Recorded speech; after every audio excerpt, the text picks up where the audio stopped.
পাইছোঁ আমি দুটাই দেখা পাইছোঁ আহি আমি চালোঁ আৰু বহুতক দেখালোঁ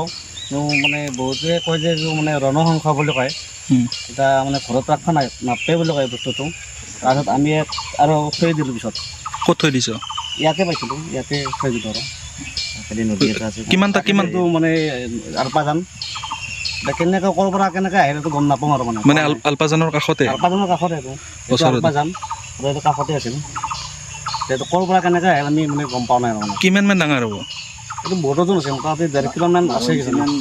ডাঙৰ হ'ব ন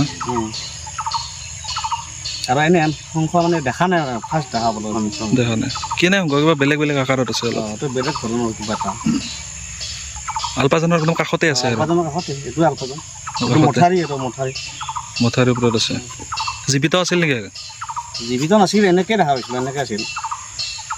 অলপ মানে জংঘলেৰে আৱৰি ধৰা আছিল আৰু কি এনে কাৰোবাক সোধা পোছা কৰোঁতে কিবা কি শংখ বুলি কৈছে ৰণসংখ বুলি কৈছে মানে ব্ৰাহ্মণকো সোধা গৈছিল সোধাতে কৈছে যে এইকেইটা ঘৰত ৰখা নালাগে আৰু ঘৰত ৰাখিব নাপায় আৰু কি নাম তোমাৰ মোৰ নাম শ্যামন্ত ধৰা